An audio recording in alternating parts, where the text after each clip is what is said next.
RTC cross roads లో ప్రయాణికులతో చర్చించే దమ్ము తనకు ఉందన్నారు మంత్రి పొన్నం ప్రభాకర్. అసెంబ్లీలో ఆర్టీసీ కార్మికుల సమస్యలపై చర్చ సందర్భంగా మాట్లాడిన ఆయన కేసీఆర్ 10 ఏళ్లు ఆర్టీసీని నిర్వీర్యం చేసి తమపై నిందలు వేస్తున్నారని అన్నారు.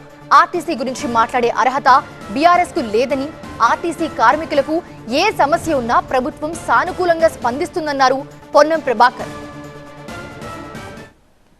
ఇవాళ ఆర్టీసీ గ్రామ గ్రామాన పోయేటువంటి ప్రయత్నం చేస్తూ ఉంది. కొత్త బస్సులు కొనుగోలు చేస్తూ ఉంది.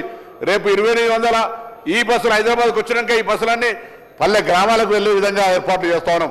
ఏ ఒక్క ఉద్యోగికి అభద్రతా భావం అవసరం లే. ఈరోజు మీరు పిఆర్సీ ఇయ్యలే, మీరు బాండ్లు ఇయ్యలే, మీరు ఉద్యోగుల సంక్షేమం చూడలే, కారుణ్య నిరాకరణ ఇయ్యలే, ఆర్టీసీ బస్సు కొనలే, ఉద్యోగం ఇయ్యలే. మీరు ఇలా ఆర్టీసీ గురించి మాట్లాడే అర్హతనే లేదు. ఆర్టీసీ క్రాస్ రోడ్ మీద కూర్చొని కూడా ప్యాసింజర్ దగ్గర చర్చ చేసేటువంటి ధైర్యం ప్రభుత్వానికి ఆ శాఖ మంత్రిగా నాకుంది. నేను ఎందుకు చెప్తానంటే ఇలా ఆర్టీసీ అనేది తెలంగాణ రాష్ట్రంలో లైఫ్ లైన్ పేద ప్రజలందరికీ కూడా కోర్టులో ఉన్నటువంటి సంఘాలకు సంబంధించి కావచ్చు, ప్రభుత్వంలో కమిటీ దగ్గర పెండింగ్ ఉన్నటువంటి విలీనం సమస్య తప్ప నేను మీ ద్వారా ఇయ్యాల కూడా బహిరంగంగా శాసనసభ్యులకు కానీ నా ఆర్టీసీ ఉన్నటువంటి అందరికి కూడా ప్రతి ఆర్టీసీలో అందరికీ విజ్ఞప్తి చేస్తున్నాను.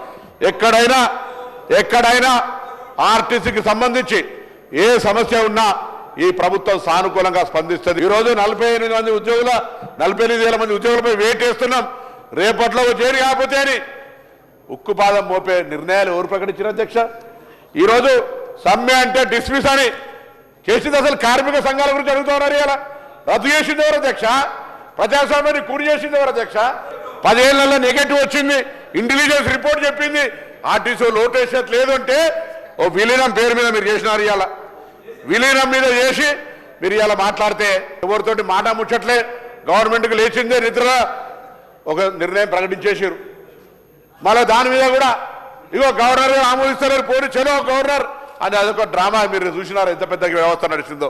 అందుకే ఇలా మేము ఆ విధంగా ఆర్టీసీ కార్మికులను రెచ్చగొట్టడమో ఆర్టీసీ కార్మికులకు అన్యాయం చేసేటువంటి ఆలోచన లేదు.